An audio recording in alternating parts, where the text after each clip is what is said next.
Good morning, everybody. Welcome back to Cilinix Crypto. Hope you're all doing great and welcome to this new video right here on Ethereum. And this is a Bitcoin chart, I know, but we'll talk about Ethereum. We're going to do a full update right here. This is actually one of the only videos I'm going to make today. No, that's not true. I mean, I'm also going to cover Zcash. That's also doing quite well.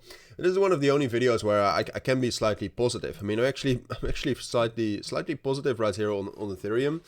Now, while I say that, I instantly do want to nuance that and say that, being positive about Ethereum in this case, going into Monday with still all of this fundamental uncertainty, which at this point of time there is. I mean, yesterday we had a headline, I think, by the Chinese Minister of Commerce, of Trade. I think he said something like, "Oh, we're not afraid of a trade war with the United States."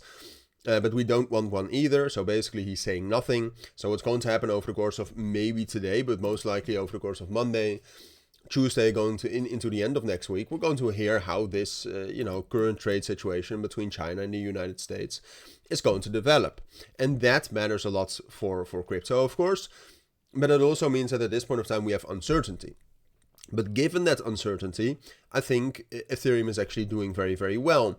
Yesterday in my video, I also told that the fact that we had that spike on Friday for Ethereum was not even that bad. I mean, you can see Ethereum actually still has some major imbalances right here at 2700 and even 3300 and 3200, which we could have spiked into. We didn't. The buy side liquidity was quite thick, or the sell side liquidity wasn't, and we actually were able to hold that first fair value gap right here fairly well, and the first major support level at 3700 and 3500. 3500 we had the 200 EMA, an older fair value gap in the 0.5 Fibonacci level. So given the current situation, fundamentally, I would argue Ethereum is holding up relatively well. ETH BTC also was able to hold relatively well right here. There's at least an expectation that this is going to rally a little bit higher. So that's why, even though I'm cautious regarding the current circumstances, I think it's actually a little bit more likelier that we can see some more recovery for Ethereum.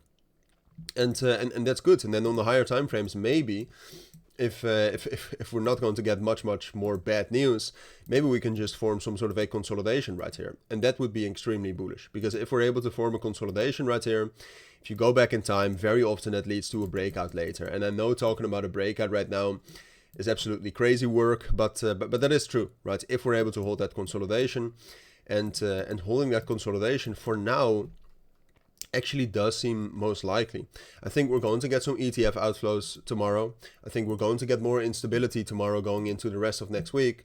So that's why when we're zooming in right here, like I think it's quite likely that Ethereum is going to test 3600 again. I think we're going to test that buyer conviction, but from there, given the expectation of relative strength of Ethereum against Bitcoin, and given my expectation also slightly of the continuation or the development of the fundamentals of the trade war situation, I would say a reclaim of 3900, or more specifically 3880, is most likely. And I do think we'll be able to get some more recovery into 4100 from there as well. So I might be a lone man shouting in the desert right now that Ethereum looks good. But I have to come to that conclusion based on the technicals, based on the fundamentals, and my personal thoughts on Ethereum as a project. So those are my thoughts. I think that's what you need to know right now on XRP. If you do have any question or on Ethereum, wow, XRP, I saw the chart here at the top. So hopefully that helps. But for now, have a good Sunday. Take care, everybody, and I'll see you all in my next videos later today or tomorrow. Bye bye.